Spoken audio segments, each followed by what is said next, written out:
Missile হলো এমন একটি অস্ত্র যা প্রচুর পরিমাণে বিস্ফোরক নিয়ে দ্রুত গতিতে তার লক্ষ্যবস্তুর উপর আক্রমণ করতে পারে। এটি সাধারণত জেট ইঞ্জিন বা রকেট ইঞ্জিন দ্বারা চালিত হয়। এটি মূলত এয়ারবোর্ন উইপন সিস্টেম, মানে এটি একটি বায়ুবাহিত অস্ত্র। মিসাইলের টাইপ, স্পিড, তার launch mode, range, engine, propulsion system, guidance এবং তার নেভিগেশন সিস্টেম ইত্যাদির উপর ভিত্তি করে মিসাইলকে নানা শ্রেণীতে বিভক্ত করা যায়। আজকের পর্বে কেবলমাত্র মিসাইলের টাইপ সম্পর্কে কিছু তথ্য জানার চেষ্টা করব। বাদবাকি বিষয়গুলি অন্য কোনো পর্বে আলোচনা করব। চলুন তবে শুরু করা যাক আজকের প্রসঙ্গ।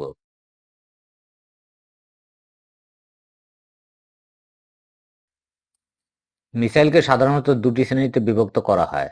প্রথমটিকে বলা হয় ক্রুজ মিসাইল আর দ্বিতীয়টিকে বলা হয় ব্যালিস্টিক মিসাইল। জাহাজ যেমন সমুদ্রে ক্রুজ করতে পারে, ঠিক তেমনি ক্রুজ মিসাইলও বাতাসে ক্রুজ করে এগিয়ে যেতে পারে, মানে এই ধরনের মিসাইল বাতাসে ভেসে যেতে পারে। ক্রুজ মিসাইলের পাথ একটি স্ট্রেট লাইনে এগিয়ে চলে। এটি খুবই কম উচ্চতায় উড়তে পারে। একটি গাছের উচ্চতা যতটা হয়, এই মিসাইলগুলি সেই উচ্চতাতেও উড়ে যেতে পারে। সেই কারণে একে ট্রি মিসাইলও বলা হয়ে থাকে। কম উচ্চতায় ওড়ার ফলে এই মিসাইলগুলি সহজে রাডারে ধরা পড়ে না। আবার কিছু cruise missile sea skimming technology যুক্ত থাকায় সেই মিসাইলগুলি সমুদ্রপৃষ্ঠ হতে 3 থেকে 10 মিটার উচ্চতায় ছুটে যেতে পারে। ফলে এই ধরনের মিসাইলকে ডিটেক্ট করা প্রায় অসম্ভব হয়ে দাঁড়ায়। ভারতের ব্রহ্মস আর নেভাল ভার্সনে এই সি স্কিমিং টেকনোলজি অ্যাড করা হয়েছে। যেহেতু ক্রুজ মিসাইলকে খুব কম উচ্চতায় উঠতে হয় এবং একটি স্ট্রেট ওয়েতে চলতে হয়, তাই একে পৃথিবীর গ্র্যাভিটিকে বিট করে এগোতে হয়। ফলে এই ধরনের মিসাইলে তুলনামূলকভাবে অতিরিক্ত জ্বালানির প্রয়োজন হয়। এই মিসাইলের স্পিড খুব বেশি হয় না। ক্রুজ মিসাইল সাধারণত সাবসনিক এবং সুপারসনিক স্পিডে ছুটে যেতে পারে। এর রেঞ্জ ব্যালিস্টিক মিসাইলের তুলনায় অনেক কম হয়। এই মিসাইল সাধারণত সিঙ্গল স্টেজেই তৈরি করা হয়। তবে কিছু এমন ক্রুজ মিসাইল আছে যাদের ডিজাইন একাধিক স্টেজে বিভক্ত। ক্রুজ মিসাইল সাধারণত ট্যাকটিক্যাল ড্যামেজ করে থাকে, তবে কিছু ক্রুজ মিসাইলের স্ট্র্যাটেজিক ড্যামেজ করার ক্ষমতাও রয়েছে। যেমন ব্রহ্মস মিসাইল ট্যাকটিক্যাল সহ স্ট্র্যাটেজিক ড্যামেজ করতে সক্ষম। মিলিটারি টার্মোলজিতে ট্যাকটিক্যাল ড্যামেজ বলতে তাকে বোঝায় যে ড্যামেজ অর্থাৎ ক্ষতির পরিমাণ সামান্য হয়, কিংবা এমন ক্ষতি যা দ্রুত পূরণ করা সম্ভব হয়। যেমন ট্যাঙ্ক, ফাইটার এয়ারক্রাফট, কোনো নেভাল শিপ ইত্যাদি। এগুলি একটা ধ্বংস হয়ে গেলে তার পরিবর্তে আরেকটি সঙ্গে সঙ্গে রিপ্লেস করা সম্ভব হয়। অপরদিকে স্ট্র্যাটেজিক ড্যামেজ হলো এমন ক্ষতি যা সহজে পূরণ করা সম্ভব নয়, যা ধ্বংস হয়ে গেলে তা সঙ্গে সঙ্গে রিপ্লেস করা যায় না। যেমন গোটা একটি শহর, airport, rail network, telecom network, অস্ত্র কারখানা ইত্যাদি। এগুলি ধ্বংস হয়ে গেলে তা রিপেয়ার করতে দীর্ঘ সময় লেগে যায়। উপরন্তু যুদ্ধক্ষেত্রে প্রয়োজনীয় অস্ত্রশস্ত্র পৌঁছে দেওয়া যায় না। সেনাদের সাথে যোগাযোগ বিচ্ছিন্ন হয়ে যায়। প্রয়োজনীয় রসদের অভাবে শত্রুপক্ষ এক প্রকার ব্যাকফুটে চলে আসে। স্ট্র্যাটেজিক ড্যামেজের সবচেয়ে বড় উদাহরণ হলো হিরোশিমা আর নাগাসাকিতে অ্যাটম বোমের আঘাত। অর্থাৎ সহজ ভাষায় মিলিটারি টার্মোলজিতে ট্যাকটিক্যাল ড্যামেজ মানে ছোটখাটো ক্ষতিকে বোঝায়, যা সহজে রিপেয়ার বা রিপ্লেস করা যায়। আর স্ট্র্যাটেজিক ড্যামেজ মানে বড় ধরনের ক্ষতিকে বোঝায়, যা সহজে রিপেয়ার বা রিপ্লেস করা সম্ভব হয় না। ক্রুজ মিসাইল যে কোনো প্ল্যাটফর্ম হতে লঞ্চ হতে পারে। যেমন কোনো এয়ারক্রাফট হতে, কোনো শিপ হতে, কোনো ল্যান্ড প্ল্যাটফর্ম হতে ইত্যাদি। সব ধরনের প্ল্যাটফর্ম হতেই ক্রুজ মিসাইল লঞ্চ হতে পারে।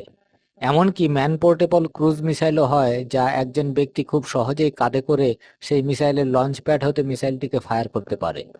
যেমন আমেরিকার স্টিঙ্গার মিসাইল। ক্রুজ মিসাইলে সাধারণত জেট ইঞ্জিন ব্যবহার করা হয়। টার্বোজেট, র্যামজেট কিংবা স্ক্র্যামজেট ইঞ্জিন এই মিসাইলে ব্যবহৃত হয়। তবে অধিকাংশ ক্রুজ মিসাইলে র্যামজেট ইঞ্জিনই ব্যবহার করা হয়। কিছু ক্ষেত্রে রকেট ইঞ্জিনও ব্যবহার করা হয়। যেমন ভারতের ব্রহ্মস মিসাইলে রকেট ইঞ্জিন ব্যবহার করা হয়েছে। সেই কারণে ব্রহ্মস পৃথিবীর সবচেয়ে দ্রুততম ক্রুজ মিসাইলে পরিণত হয়েছে। এই ধরনের মিসাইলে সাধারণত ফুয়েল হিসেবে সলিড ফুয়েলই ব্যবহৃত হয়, তবে কিছু ক্ষেত্রে লিকুইড ফুয়েলও ব্যবহার করা হয়। এই মিসাইলগুলি এক বা একাধিক গাইডেন্স সিস্টেম ফলো করে চলে। যেমন wire guidance, command guidance, terrestrial guidance, inertial guidance, homing, satnav ইত্যাদি। এছাড়াও এই মিসাইলগুলিতে উইং স্পিনস এবং কানার্ড থাকাতে খুব সহজেই গ্লাইড করতে পারে এবং মুভিং টার্গেটের দিকে যে কোনো অ্যাঙ্গেলে নিজেকে মুভ করাতে পারে।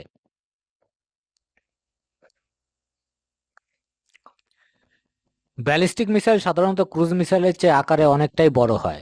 এই ধরনের মিসাইল একাধিক স্টেজে বিভক্ত থাকে। ব্যালিস্টিক মিসাইল প্যারাবোলিক পাথ অবলম্বন করে চলে, মানে এই মিসাইলটি একটি উপবৃত্তাকার পথ অবলম্বন করে লক্ষ্যবস্তুর দিকে ধেয়ে চলে। এই মিসাইলটি লঞ্চ হবার পর এটি প্রথমে আউটার অ্যাটমসফিয়ারে চলে যায়, তারপর সেখান থেকে আবার পৃথিবীর দিকে ধেয়ে আসে। ব্যালিস্টিক মিসাইলের ফ্লাইটকে 3টি ফেজে বিভক্ত করা হয়। প্রথম ফেজটিকে বলা হয় বুস্টার ফেজ। এই ফেজে মিসাইলটি লঞ্চ প্যাড হতে লঞ্চ হয়ে দ্রুত গতিতে আউটার অ্যাটমসফিয়ারের দিকে যাত্রা করে। দ্বিতীয় ফেজটির নাম মিড কোর্স ফেজ। এই ফেজটিতে মিসাইলটি আউটার অ্যাটমসফিয়ার পৌঁছে যাবার পর তার ইঞ্জিন বন্ধ হয়ে যায় এবং মিসাইলটি অটোমেটিকভাবে তার পূর্ব নির্ধারিত ট্র্যাজেক্টরিতে ছুটে যেতে থাকে। তৃতীয় বা ফাইনাল ফেজটিকে বলা হয় টার্মিনাল ফেজ। এই ফেজে মিসাইল হতে ওয়ারহেড অংশটি আলাদা হয়ে টার্গেটের দিকে প্রচণ্ড দ্রুতগতিতে ছুটে আসে। ব্যালিস্টিক মিসাইলের রেঞ্জ অনেক বেশি হয়। রেঞ্জের হিসাবে এই মিসাইলকে 4টি ভাগে ভাগ করা হয়। প্রথম ভাগটিকে বলা হয় শর্ট রেঞ্জ ব্যালিস্টিক মিসাইল বা SRBM। এই ধরনের মিসাইলের রেঞ্জ 1000 কিলোমিটার বা তার কম দূরত্বের হয়। দ্বিতীয় ভাগটিকে বলা হয় মিডিয়াম রেঞ্জ ব্যালিস্টিক মিসাইল বা MRBM। এই ধরনের মিসাইলের রেঞ্জ 1000 থেকে 3000 কিলোমিটার পর্যন্ত হয়ে থাকে। তৃতীয় ভাগটিকে বলা হয় ইন্টারমিডিয়েট ব্যালিস্টিক মিসাইল বা লং রেঞ্জ ব্যালিস্টিক মিসাইল অর্থাৎ LRBM। এর রেঞ্জ 3000 থেকে 5500 কিলোমিটার পর্যন্ত হয়ে থাকে। চতুর্থ ভাগটির নাম ইন্টারকন্টিনেন্টাল ব্যালিস্টিক মিসাইল বা ICBM। এর রেঞ্জ 5500 কিলোমিটারের ঊর্ধ্বে হয়। এই ধরনের মিসাইলগুলি এক মহাদেশ হতে অন্য মহাদেশে যাত্রা করতে পারে। যেমন রাশিয়ার সারমাত ব্যালিস্টিক মিসাইলের সর্বোচ্চ রেঞ্জ 18,000 কিলোমিটার। মানে এই মিসাইলটি রাশিয়া হতে লঞ্চ হলে সমগ্র এশিয়া সহ ইউরোপ, উত্তর আমেরিকা, দক্ষিণ আমেরিকা, আফ্রিকা, ওশেনিয়া সহ পৃথিবীর যে কোনো প্রান্তে পৌঁছতে পারে। ব্যালিস্টিক মিসাইলের স্পিড অত্যন্ত বেশি হয়। ব্যালিস্টিক মিসাইল সাধারণত সুপারসনিক নয়তো হাইপারসনিক স্পিডের হয়ে থাকে। এই মিসাইলের টার্মিনাল ফেজের স্পিড সবচেয়ে বেশি হয়। যেমন ভারতের অগ্নি 5 মিসাইলের টার্মিনাল ফেজের স্পিড 24 ম্যাক। মানে এই ফেজে অগ্নি 5 মিসাইলের ওয়ারহেডগুলি ঘন্টায় প্রায় 29,640 কিলোমিটার গতিবেগে ছুটে যেতে পারে। ব্যালিস্টিক মিসাইল ট্যাকটিক্যাল এবং স্ট্র্যাটেজিক দু ধরনের হতে পারে, তবে এই ধরনের মিসাইল সাধারণত স্ট্র্যাটেজিক ড্যামেজের জন্যই ব্যবহার করা হয়। এই ধরনের মিসাইলে এক বা একাধিক ওয়ারহেড সংযুক্ত করা যেতে পারে। একাধিক ওয়ারহেড যুক্ত ব্যালিস্টিক মিসাইলকে MIRV অর্থাৎ মাল্টিপল ইন্ডিপেন্ডেন্টলি রি এন্ট্রি ভেহিকল বলা হয়ে থাকে। এই ধরনের ব্যালিস্টিক মিসাইলে ডেকয় সিস্টেমও অ্যাড করা হয়। ডেকয় মানে হলো নকল, অর্থাৎ শত্রুপক্ষকে বিভ্রান্ত করার জন্য আসল ওয়ারহেডের সঙ্গে বেশ কিছু নকল ওয়ারহেডও এতে যুক্ত করা থাকে। যখন এই ওয়ারহেডগুলি শত্রুপক্ষের দিকে ধেয়ে আসে, তখন শত্রুপক্ষের মিসাইল ডিফেন্স সিস্টেম কোনটা আসল ওয়ারহেড আর কোনটা নকল ওয়ারহেড তা বুঝতে পারে না। ফলে শত্রুপক্ষ যতক্ষণে আসল ওয়ারহেডকে শনাক্ত করে তাকে ডিস্ট্রয় করার চেষ্টা করে, তার আগেই এই মিসাইলের ওয়ারহেডগুলি শত্রুপক্ষকে ধ্বংস করে দিতে পারে। এই ধরনের মিসাইল ওয়ারহেডে nuclear weapon, chemical weapon, biological weapon, radiological weapon কিংবা প্রথাগত ইনসেন্ডিয়ারি বা কনভেনশনাল এক্সপ্লোসিভ ব্যবহার করা হয়। চায়নার DF-41 একটি MIRV টেকনোলজি সম্পন্ন ballistic missile. Ballistic missile cruise মিসাইলের মতো যে কোনো প্ল্যাটফর্ম হতে লঞ্চ করা যায় না। ব্যালিস্টিক মিসাইল লঞ্চ করার জন্য প্রপার ইনফ্রাস্ট্রাকচার জরুরি। এই ধরনের মিসাইলগুলি সাধারণত কোনো ল্যান্ড প্ল্যাটফর্ম হতে কিংবা সাবমেরিন হতে লঞ্চ করা হয়। ভারতের Prithvi ballistic missile land surface হতে এবং K4 ব্যালিস্টিক মিসাইল সাবমেরিন হতে লঞ্চ করা যায়। ব্যালিস্টিক মিসাইলে সাধারণত রকেট ইঞ্জিন ব্যবহার করা হয়। এই রকেট ইঞ্জিনগুলি সিঙ্গেল স্টেজের হতে পারে, আবার মাল্টিপল স্টেজেরও হতে পারে। মানে এই মিসাইল একটিমাত্র রকেট ইঞ্জিন দিয়ে তৈরি হতে পারে, আবার একাধিক ইঞ্জিন দিয়েও তৈরি হতে পারে। ইদানিংকালে রাশিয়া, আমেরিকার মতো দেশগুলি ব্যালিস্টিক মিসাইলে ক্রায়োজেনিক ইঞ্জিন ব্যবহারের প্রচেষ্টায় রয়েছে। এর প্রপালশন সিস্টেম সলিড, লিকুইড এবং হাইব্রিড হয়ে থাকে। মানে এই মিসাইল কেবলমাত্র সলিড ফুয়েল দ্বারা, নয়তো লিকুইড ফুয়েল দ্বারা, নয়তো সলিড এবং লিকুইডের সংমিশ্রণে চালিত হতে পারে। অধিকাংশ ব্যালিস্টিক মিসাইল হাইব্রিড মানে সলিড এবং লিকুইড ফুয়েলের সংমিশ্রণ ব্যবহার করে। ব্যালিস্টিক মিসাইল একাধিক গাইডেন্স সিস্টেম ফলো করে চলে। এই মিসাইলগুলি সাধারণত কমান্ড, INS, ARH এবং স্যাটনাভ বা GPS এর মতো গাইডেন্স সিস্টেম ইউজ করে থাকে। ক্রুজ মিসাইল ব্যালিস্টিক মিসাইলের তুলনায় আকারে ছোট হয়। ব্যালিস্টিক মিসাইল ক্রুজ মিসাইলের চেয়ে আকারে অনেক বড় হয়। ক্রুজ মিসাইলের পাথ স্ট্রেট লাইন ফলো করে চলে। ব্যালিস্টিক মিসাইল প্যারাবোলিক পাথ অবলম্বন করে চলে।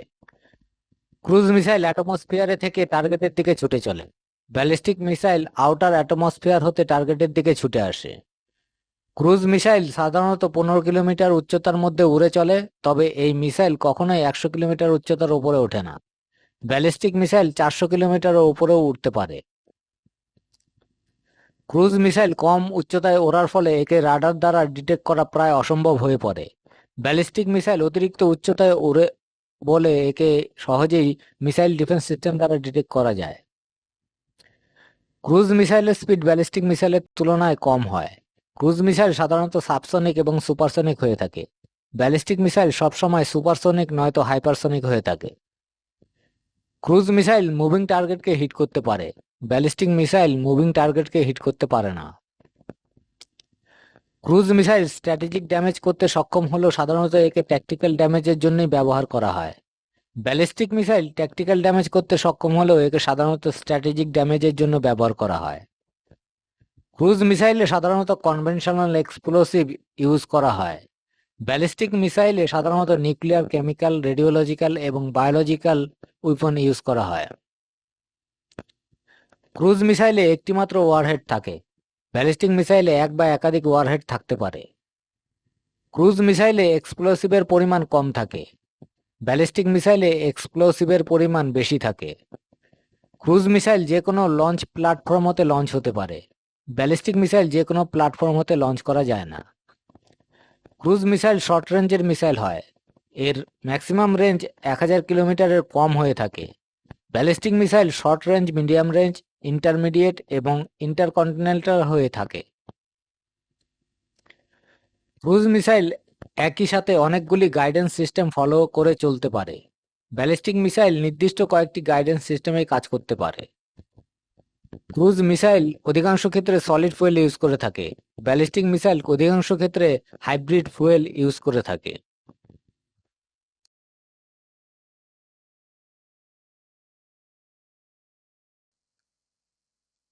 রকেট ছিল আধুনিক মিসাইলের অগ্রদূত।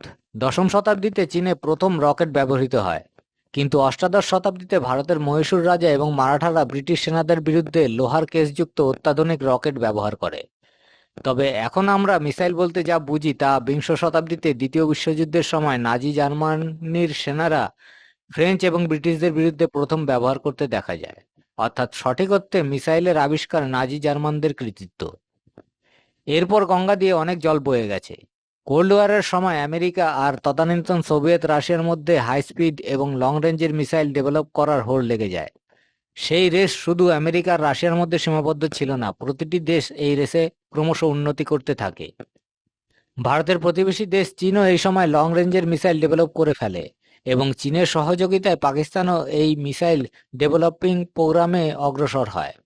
স্বাভাবিকভাবেই ভারত আর চুপ করে বসে থাকতে পারে না। এই সময় ভারতের মহান বিজ্ঞানী doctor Abdul Kalam missile develop করার দায়িত্ব নিজেও কাঁধে তুলে নেন এবং একের পর এক মিসাইল ডেভেলপ করতে থাকেন। ইতিমধ্যে রাশিয়াও ভারতের মিসাইল প্রোগ্রামে সহযোগিতা করে এবং যৌথভাবে একটি মিসাইল ডেভেলপ করে যার নাম ব্রহ্মোস। কিন্তু এটি ছিল ক্রুজ মিসাইল এবং এর রেঞ্জ ছিল বিলো 300 কিলোমিটার, কারণ এই সময় ভারত এমটিসিআর এর সদস্য ছিল না।